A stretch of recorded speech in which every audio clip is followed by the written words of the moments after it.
kita lihat kitab Matius pasal 17 ayat yang ke-20. Matius pasal 17. Ya, I'm ready. Kata Pak Richard, puji Tuhan. Matius 17 ayat yang ke-20. Sesungguhnya, sekiranya kamu mempunyai iman sebesar biji sesawi saja, kamu dapat berkata kepada gunung ini, pindahlah dari tempat ini ke sana. Maka gunung ini akan pindah, dan takkan ada yang mustahil bagimu. Wow. Saya mau share pagi hari ini tentang iman yang terus bertumbuh dalam Kristus. Iman orang Kristen, iman orang percaya itu tidak boleh statis. Tapi iman orang percaya harus dinamis. Bapak Ibu tulis di kolom komentar, iman saya tidak boleh statis. Tapi iman saya kepada Kristus harus bertumbuh secara dinamis. Pertumbuhan itu adalah tanda bahwa kehidupan rohani kita sehat. Pertumbuhan iman itu tanda bahwa kita adalah orang yang mengenal Tuhan dengan baik. Bertumbuh dalam berkat-berkat Tuhan, bertumbuh dalam setiap masalah, bertumbuh dalam setiap ujian, bertumbuh dalam jalan-jalan yang entah itu enak, jalan-jalan yang terbuka, atau jalan-jalan yang tertutup. Tuhan sedang melatih iman saudara dan saya. Bapak Ibu tahu bahwa kita diselamatkan oleh iman kepada Tuhan Yesus Kristus. Amin. Kita ini diselamatkan oleh iman kepada Tuhan Yesus Kristus. Nah, tetapi keselamatan itu tidak berhenti pada saat kita menerima Yesus dalam hidup kita. Tuhan mau bahwa iman kita itu harus bertumbuh. Amin. Dan saya menjumpai begitu banyak orang yang imannya bertumbuh. Mereka adalah orang-orang yang kuat. Mereka mungkin awalnya belum punya jawaban, belum punya jalan keluar, belum punya uang yang banyak, belum punya kedudukan. Tapi dari perkataan mereka, kita bisa merasakan atmosfer bahwa mereka sangat percaya dan mereka bertumbuh. Mereka mau mengenal Tuhan lebih dalam.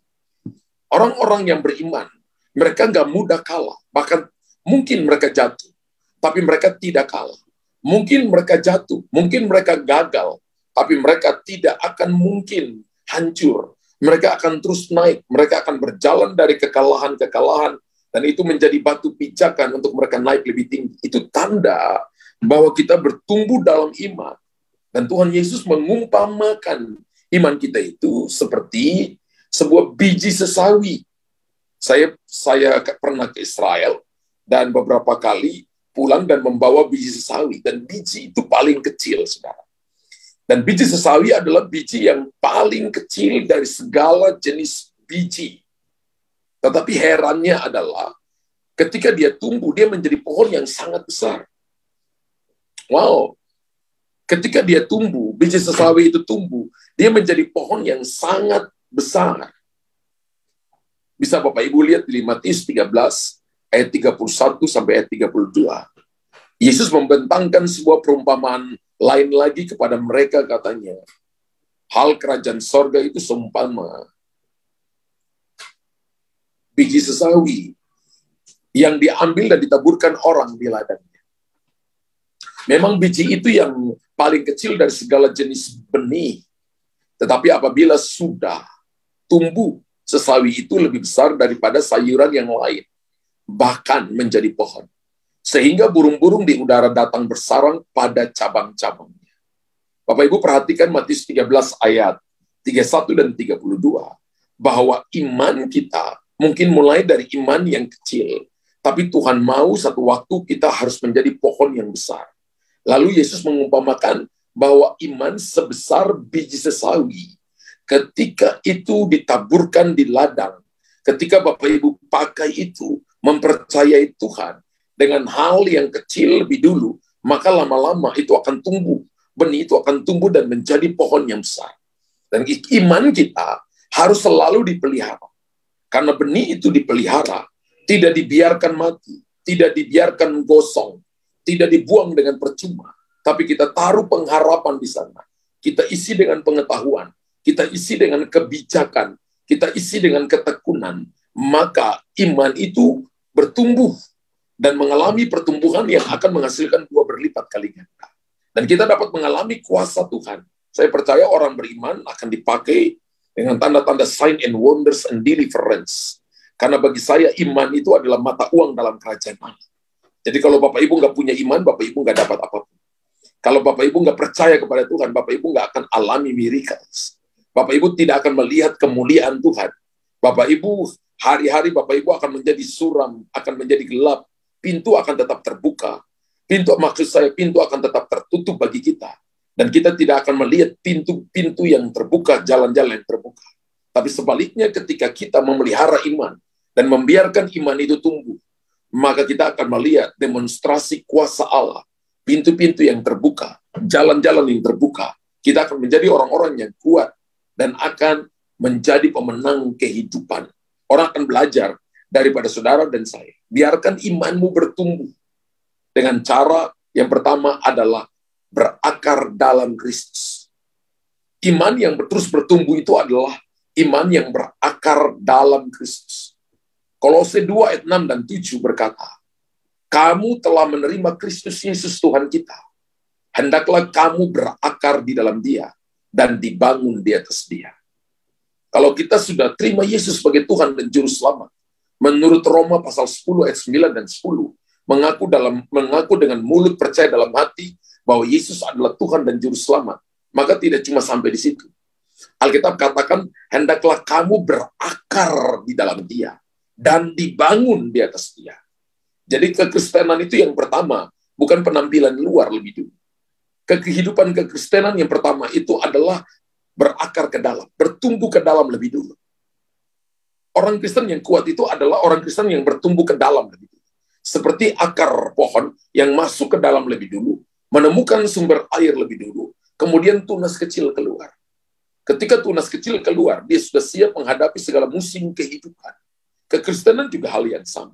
Ketika kita berakar, ketika kita sudah berakar ke dalam, itu tanda bahwa kita akan bertunas, bertumbuh keluar. Kita akan dibangun, dan orang akan melihat kehidupan yang indah dari saudara dan saya. Kenapa? Karena saudara dan saya sudah menemukan sumber. Saudara, biji yang jatuh ke tanah, pertama kali harus mengeluarkan akar lebih dulu. Dan akar tersebut harus menembus jauh ke dalam tanah. Bapak Ibu tahu tentang kita makan buah yang dari Timur Tengah itu namanya yang manis itu namanya apa? Saya lupa namanya itu. Ya. Buah kurma. Bapak Ibu tahu kurma? Sampai lupa itu buah kurma. Ya. Buah kurma itu ditanamnya di padang gurun. Jadi petani itu dia menggali lubang yang diameternya mungkin 10 sampai 15. Terus kedalamannya mungkin sekitar 30 cm.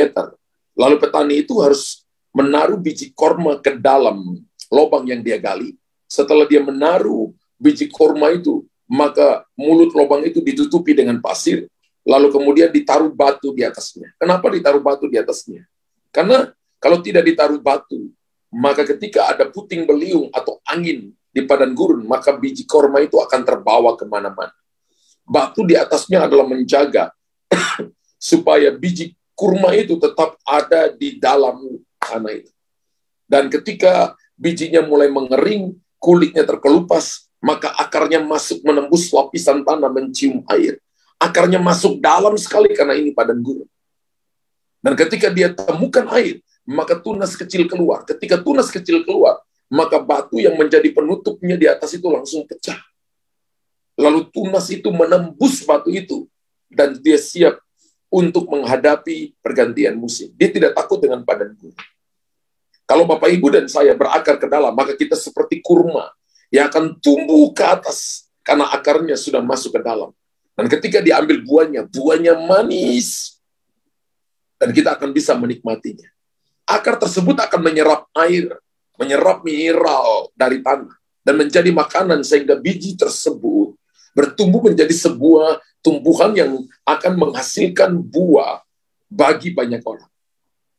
Dan Bapak Ibu perhatikan bahwa akar tersebut tumbuh akan menjadi kuat. Bahkan akar itu harus tertanam sehingga tidak rubuh apabila diterpa oleh angin. Begitu pula dengan iman saudara dan saya. Ketika iman kita biasa-biasa saja, kita cuma datang karena kita lagi minta berkat, minta pertolongan, kita hanya datang kepada Tuhan hanya waktu kita butuh Tuhan saja, maka ketika ada angin badai, kita mudah jatuh.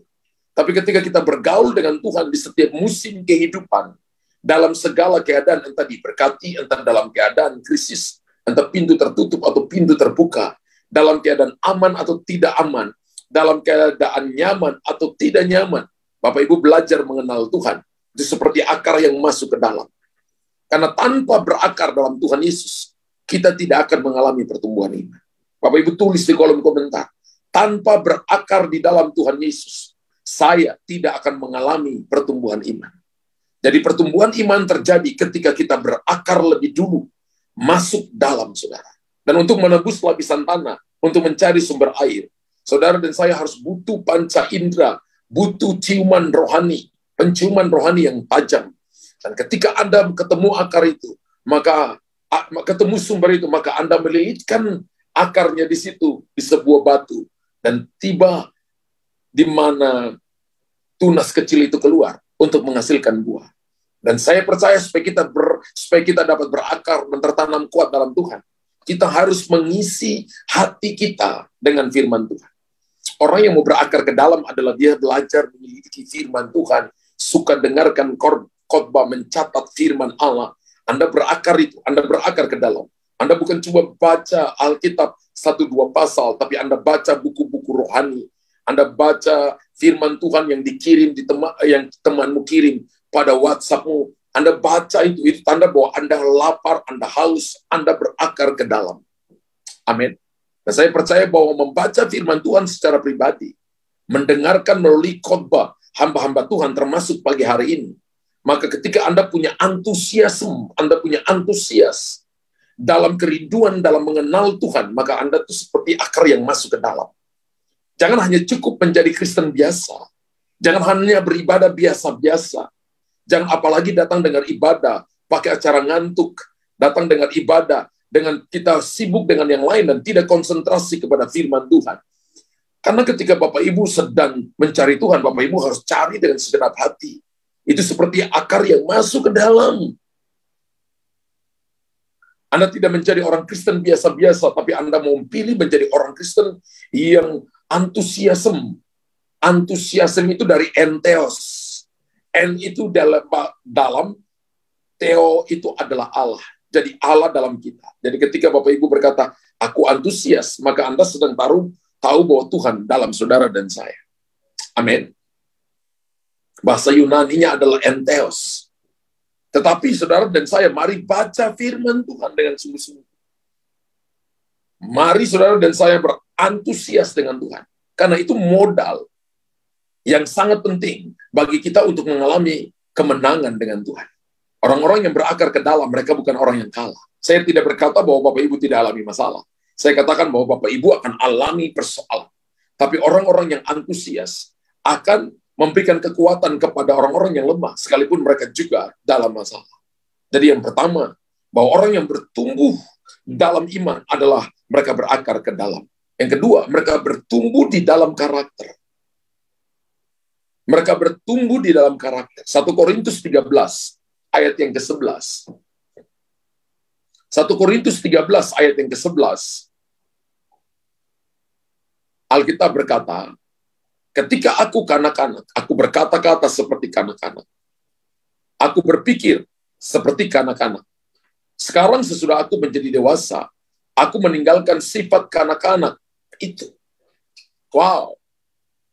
Rasul Paulus yang menulis kepada jemaat di Korintus, bahwa ada pertumbuhan dari kanak-kanak kepada orang dewasa. Kalau kita belajar bahasa Yunani, ada 5 pertumbuhan. Nepios, itu umur 0 sampai 5 tahun. Di atas nepios itu ada teknon, yaitu umur 6 sampai umur 12 tahun. Di atas teknon itu ada paidion, umur 13 tahun sampai umur 19 tahun.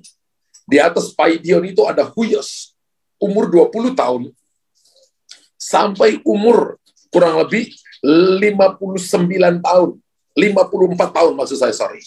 Ya, orang-orang yang lagi produktif, ya, orang-orang yang lagi produktif. Di atas 55 ke atas orang-orang udah mulai pensiun, ada yang udah mulai pensiun. Ya pensiun di Indonesia itu mungkin sekitar 58, kalau kita ada di militer ya umurnya 58. Dan Bapak Ibu perhatikan baik-baik bahwa Rasul Paulus sedang menulis kepada jemaat yang ada di Korintus supaya mereka bertumbuh dari anak-anak menuju kepada orang dewasa, bertumbuh dalam pemikiran, bertumbuh di dalam karakter, dalam sifat, sehingga kita nggak menjadi seperti anak-anak. Jangan sampai kita sudah tubuh kita orang dewasa, tapi pikiran kita masih anak-anak. Haleluya.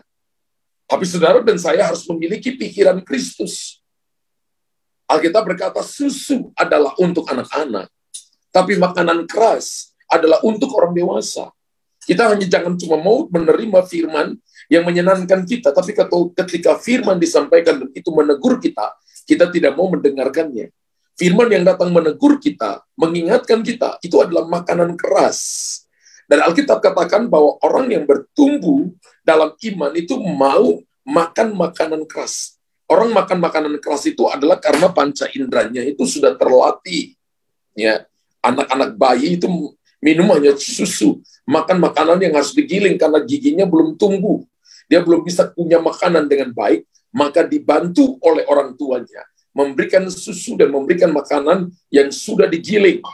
Tapi ketika kita sudah dewasa kan nggak mungkin minum susu terus, nggak mungkin makan makanan yang digiling, karena panca indera kita sudah panca indera yang sudah bisa mengelola makanan-makanan keras yang bisa masuk dalam tubuh kita.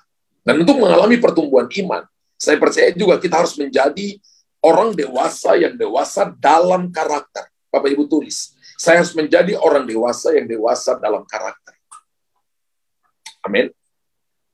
Karunia tanpa karakter itu seperti burung Raja Wali yang patah sayap sebelahnya. Maka dia akan berputar-putar. Sama juga dengan karakter tanpa karunia. Itu sama dengan orang yang tidak bisa lakukan apapun. Dia lumpuh secara rohani. Tapi kalau karakter dengan karunia itu dipadatkan, digoncangkan, maka itu akan menjadi kekuatan kuasa yang akan membawa berkat bagi banyak orang. Untuk mengalami pertumbuhan iman, kita harus semakin dewasa dalam karakter. Saya lihat ada orang yang dipakai dengan karunia, tapi tidak punya karakter. Saya juga lihat ada orang yang punya karakter, tapi tidak menolak karunia-karunia. Yang nggak bisa juga. Alkitab mengajarkan bahwa kita harus punya karakter dan karunia. Karakter didapat melalui kehidupan kita yang kita latih setiap hari. Kita belajar dari kehidupan setiap hari. Ketika kita diperlakukan tidak adil, ketika kita diperlakukan dengan cara yang tidak menyenangkan, kita tidak kepahitan, tapi kita mengampuni. Ya, tapi kalau Bapak Ibu mau dapat karunia, maka Bapak Ibu harus kejar. Hamba-hamba Tuhan harus minta dari Tuhan melalui penumpangan tangan, melalui kehidupan kumpul bersama-sama, maka karunia bisa Anda dapat. Tapi karakter tidak didapati melalui penumpangan tangan. Karakter didapati melalui keputusan hidup kita setiap hari. Amin. Dan kita harus mau menerima makanan keras atau proses-proses yang membawa kita naik tinggi. Bapak Ibu tidak akan bisa naik tinggi, tidak akan bisa menjadi dewasa, tidak akan bisa berpikir secara orang dewasa ketika ada masalah kemudian kita lari ke kepahitan, kita putus asa, maka kita tidak akan bisa menjadi orang dewasa. Tapi dengan proses-proses yang terjadi itu, maka itu sebenarnya membawa kita naik, itu batu pijakan. Itu kendaraan yang membawa kita lebih cepat sampai kepada tujuan. Dan ketika masalah proses datang, orang dewasa itu tidak menyimpan rasa iri hati, sakit hati. Atau menghindari perselisihan. Perbedaan pendapat itu biasa. Ya, perbedaan pendapat itu bukan orang yang berbeda dengan kita itu musuh. Tapi perbedaan pendapat itu adalah sebuah keindahan. Jangan melihat bahwa perbedaan itu sebagai suatu perselisihan. Tapi Bapak, Ibu, dan saya harus menjadi orang yang betul-betul tidak menyimpan di hati. Tapi Bapak, Ibu harus punya pikiran yang dewasa. Bahwa dia berbeda seperti itu bukan berarti dia tidak menyukai saya. Bahwa pandangannya berbeda dengan saya. Ini adalah sebuah keindahan. Karena bagi saya dewasa itu berarti kita berani mengandalkan Tuhan dan berharap kepada Tuhan. Orang bisa berbeda dengan kita. Tapi orang dewasa itu berkata bahwa saya tetap berharap kepada Tuhan. Saya punya ide ini, saya punya pemikiran ini. Tapi kalau itu ditolak, saya tetap mengandalkan Tuhan. Kalau ini dari Tuhan, pasti Tuhan akan bicara kepada pemimpin. Pasti Tuhan akan bicara kepada bos, Tuhan akan bicara kepada gembala, Tuhan akan bicara kepada suami saya, Tuhan akan bicara kepada teman saya. Orang dewasa itu berarti berani mengandalkan Tuhan. Berani berharap kepada Tuhan. Bapak Ibu tulis kolom komentar. Orang dewasa itu adalah orang yang berani mengandalkan Tuhan. Dan berani berharap kepada Tuhan. Yang kedua, arti kedewasaan itu adalah menerima tanggung jawab dan menyelesaikannya sampai tuntas. Bapak Ibu sebenarnya bisa mengukur diri kita apakah kita dewasa atau tidak. Ketika kita diberikan tanggung jawab oleh seseorang, tanggung jawab oleh bosmu, tanggung jawab oleh pemimpinmu, tanggung jawab oleh gembalamu, kalau kita tidak menyelesaikan sampai tuntas, kita bukan orang dewasa. Tubuh kita mungkin dewasa, umur kita mungkin dewasa, tapi secara kedewasaan kita belum dewasa. Karena kedewasaan menurut firman Allah adalah menerima tanggung jawab dan menyelesaikannya sampai tuntas. Yang pertama tadi adalah berani mengandalkan Tuhan dan berani berharap kepada Tuhan. Dan kedewasaan itu juga artinya begini, berani menjadi berkat bagi sesama. Kalau kita tidak berani menjadi berkat bagi sesama, kita bukan orang percaya. Makanya di komunitas kita ini, sekarang Indonesia sedang mengalami duka, begitu banyak saudara-saudara kita di Cianjur yang mengalami bencana gempa bumi. Dan kemarin kita umumkan supaya kita mau menabur untuk mereka. Itu tanda orang dewasa, bukan masa bodoh. Tapi kita mau terlibat, berapapun yang Bapak Ibu nabur, tapi itu tanda bahwa kita sedang jadi orang dewasa. Terima kasih untuk Bapak Ibu yang sudah ikut menabur, dan itu akan jadi tanda dan jadi bagian di mana Tuhan melihat bahwa kita adalah orang-orang yang melakukan seperti untuk Tuhan. Dan kita tidak melakukan hanya untuk diri kita sendiri. Tapi ketika kita melihat orang membutuhkan makanan, telanjang, orang betul kedinginan, dan kita memberi sebesar apapun, tapi kita memberi untuk menolong mereka. Kita nggak hadir, tapi uang kita terlibat, uang kita ikut di sana sebagai rasa penanggungan, maka kita berani menjadi berkat bagi sesama. Amin. Itu tanda bahwa kita berani menjadi berkat bagi sesama. Itu tanda bahwa kita menjadi orang dewasa. Tanda bahwa kita memiliki karakter yang kuat dalam Tuhan. Saya temukan beberapa orang merasa bahwa dia karakternya baik, tapi ternyata dalam kehidupannya dia tidak pernah mau menabur sama sekali. Ada kalanya orang hitung-hitungan. Untuk saya pun nggak cukup. Kalau kita lihat perempuan yang punya 2 peser 1 dinar itu, ketika dia datang ke rumah Allah, dia memberi seluruhnya 2 peser itu. Dan Yesus berkata dia memberi seluruh hidupnya. Padahal ada orang yang memberi lebih banyak dari dia. Ada orang-orang kaya yang memberi lebih banyak daripada dia. Tapi perempuan ini memberi seluruh hidupnya. Memberi apa yang ada padanya.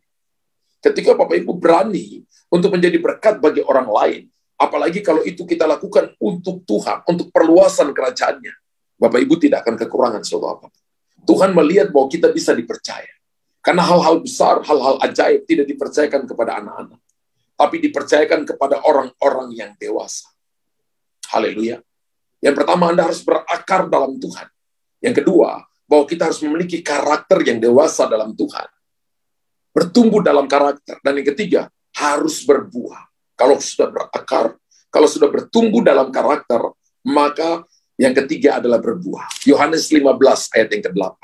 Dalam hal inilah Bapakku dipermuliakan, yaitu jika kamu berbuah banyak, dan dengan demikian, kamu adalah murid-muridku. Tuhan mau semua orang, termasuk komunitas kita ini, harus komunitas yang terus berbuah. Bapak Ibu tulis, Tuhan mau saya berbuah. Buah apa? Buah jiwa-jiwa, buah karakter, buah dalam karunia-karunia, buah di dalam pekerjaan saudara. Tuhan mau berbuah. Sehingga ketika kita berbuah, orang bisa memuliakan nama Tuhan di situ. Dalam hal inilah Bapakku dipermuliakan. Yaitu jika kamu berbuah banyak. Dan dengan demikian kamu adalah muridku. Kapan Bapa dipermuliakan? Jika kita berbuah banyak. Kalau Bapak Ibu dan saya Kristennya masa bodoh, tidak pernah memberitakan Injil, tidak pernah membawa orang-orang datang kepada Tuhan, maka Bapa tidak dipermuliakan. Kalau kita tidak diberkati lebih daripada orang yang tidak mengenal Tuhan, Bapa tidak dipermuliakan. Kalau pekerjaan kita tidak lebih sukses daripada para orang yang disebut paling sukses, maka Bapa tidak dipermuliakan. Dan ketika engkau diberkati secara finansial, secara kedudukan, secara prestasi, dalam karunia-karunia, dalam kepintaran, maka pakai kesempatan itu untuk memuliakan Tuhan. Amin. Itu tanda bahwa kita berbuah bagi Tuhan. Jangan pakai itu hanya untuk diri kita, untuk orang mengagungkan kita. Dunia sedang membangunkan, dunia sedang mengelu-elukan yang idol. Tapi kita tidak mengelu-elukan yang idol. Kita sedang meninggikan raja di atas segala raja. Dengan cara berbuah banyak. Amin. Kalau kita cantik, kalau kita ganteng, pakai itu untuk memuliakan Tuhan. Jangan pakai itu untuk hal-hal yang berhubungan dengan dosa dan sebagainya. Kalau saudara dan saya dipakai dalam pikiran yang cerdas, Anda pintar, Anda punya IQ yang di atas rata-rata orang lain, pakai itu memuliakan Tuhan. Itu adalah buah yang akan memuliakan nama Tuhan. Dan Tuhan berkata kita adalah murid-murid Kristus. Saya percaya pohon yang sehat itu adalah pohon yang pasti menghasilkan buah. Orang Kristen yang sehat itu adalah orang Kristen yang pasti menghasilkan buah. Bapak Ibu tulis di kolom komentar. Orang Kristen yang sehat adalah orang Kristen yang pasti menghasilkan buah. Haleluya. Saya ketemu ada orang-orang Kristen yang secara fisik mereka sehat, tapi secara rohani mereka sakit. Karena mereka tidak pernah menghasilkan buah. Entah buah jiwa-jiwa, buah dalam karunia, buah dalam pekerjaan, buah di dalam kehidupan rohaninya. Dia tidak punya buah itu sama sekali. Buah itu dilihat oleh orang lain, Bapak Ibu. Kita boleh ngomong, tapi kalau orang lain tidak pernah merasakannya, maka itu cuma kita menghayal. Buah itu harus dinikmati oleh orang lain. Makanya Tuhan berkata, iman tanpa perbuatan itu iman yang mati. Kalau kita bilang kita percaya Tuhan, tapi kita tidak pernah memberi, tidak pernah mengasihi orang lain, orang tidak pernah melihat buah dari hidup kita, kita bohong. Kita bohong. Ya, kita bohong. Tapi kalau kita memberi, orang akan melihat iman kita. Kalau kita memberikan waktu, memberikan tenaga, memberikan pemikiran, memberikan harta kita, memberikan kedudukan kita, dan pakai itu memuliakan nama Tuhan, itu tanda kita berbuah. Karena itu supaya iman kita mengalami pertumbuhan, kita harus menghasilkan buah-buah roh. Saya nggak suka buah-buah roh, tapi buah roh di dalam hidup kita. Ada 9 buah roh. Ya. Dan ada 33 karunia motivasi. 9 karunia utama, 33 karunia motivasi. Bapak Ibu bisa lihat dalam Galatia 5 ayat 22-23. Tetapi buah roh ialah kasih, sukacita, damai sejahtera, kesabaran, kemurahan, kebaikan, kesetiaan, kelemah lembutan, penguasaan diri. Tidak ada hukum yang menentang hal-hal itu. 9 buah roh harus dihasilkan. Dan saya sebut ini adalah karakter. Ketika Bapak Ibu dan saya sedang dibenci oleh orang lain, tetap mengasihi. Ketika Bapak Ibu adalah masalah, bersukacita. Ketika Bapak Ibu dalam situasi yang sulit, harus ada damai sejahtera. Ketika Bapak Ibu dan saya sedang menunggu-nunggu jawaban, bersabarlah. Ketika Bapak Ibu dalam keadaan orang membutuhkan, maka Bapak Ibu harus punya kemurahan, punya kebaikan. Ketika Bapak Ibu dan saya dituntut untuk sebuah tanggung jawab, harus punya kesetiaan.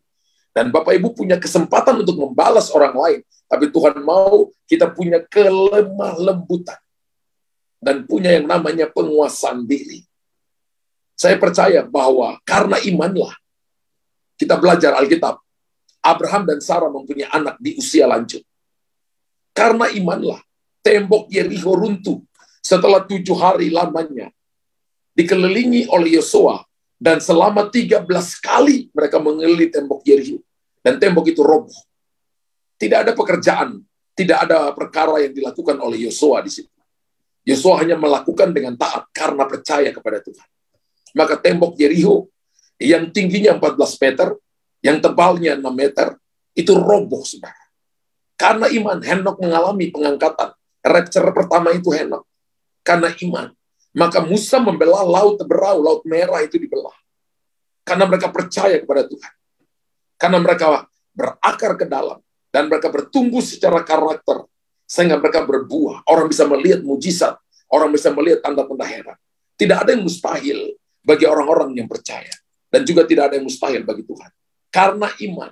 Maka hal-hal yang mustahil menjadi tidak mustahil. Bapak Ibu tulis di kolom komentar.